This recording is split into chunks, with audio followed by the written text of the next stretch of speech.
Mahajanga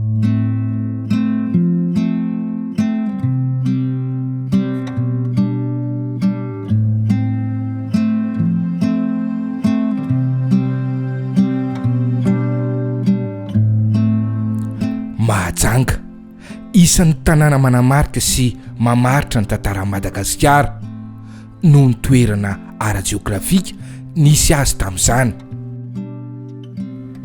Ny niaviany ny anarana hoe Mahajanga dia voalazan'ny lovatsofina fa nisy mpanjaka hono nitady fanafody anasitranana ny zanany ka nitety tanàna manerana ny nosy, ary rehefa tonga tany Mijangay, tanànan'ny voninkazo, ilay fiantsoana anarany lazana azy taloha, dia nahita fanafody nanasitranana ny zanany ka nanomboka teo no nilazany hoe Mahajanga na koa hoe fanasitranana.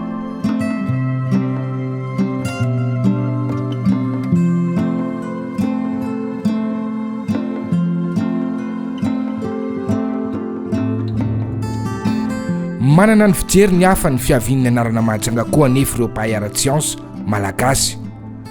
Any mantsy dia avy amin'ny teny Swahili hoe Mida ny anaran'ny Mahajanga, izay midika hoe tanàna ary Agay na voninkazo, ka izany no nahatonga ny anaran'ny tanàna hoe voninkazo.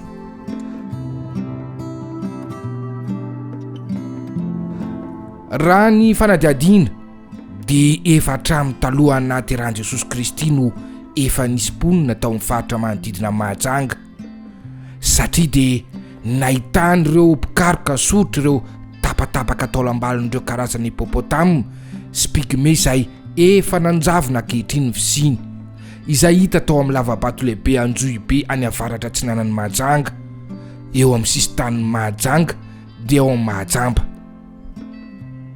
Ny datin'ny radio carbone dia nanamarika fa ireo taolony ireo dia tamin'ny taona maro alohan'ny nahateran'i Jesosy Kristy ny fisiny. Porofo fa efa ela no nitoetra teto Madagasikara ary mety ho izy ireo mihitsy ny mponina voalohany nandritry ny taona maro teto.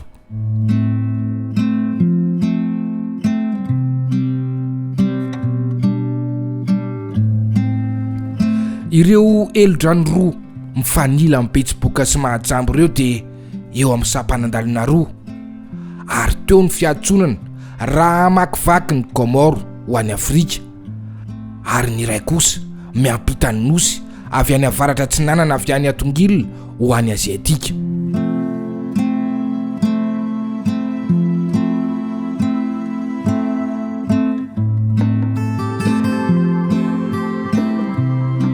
Ny tanàna Mahajanga dia tanàna noforon'ny foko ataloatra tamin'ny taona 1950 ary nivelatra teo amin'ny taona 1770 tanoany rehefa nifindran'ny sakalava talaotra monina ho amin'ny elo-dranon'ny Boeny tao Tsoroboro ho an'ny maro vahiny. Tamin'ny taona 1970 tanoany no niraisin'ny radama voalohany Mahajanga, izay nametrahany ny fanjakana manerana Madagasikara, ary ny fanjanahantany no namela azy ny roborobo. Ity tanàna morontsiraka ity no ivo ny fifamovoizan'ny andevo, ny vatosoa ary ireo vokatrafa miaraka amin'ireo nosy manodidina toa ny nosy Comore sy Maurice. Ary manaporofo izany ireo tao-trano maro samy hafa izay mbola nolovain'ny taranaka hatramin'izao.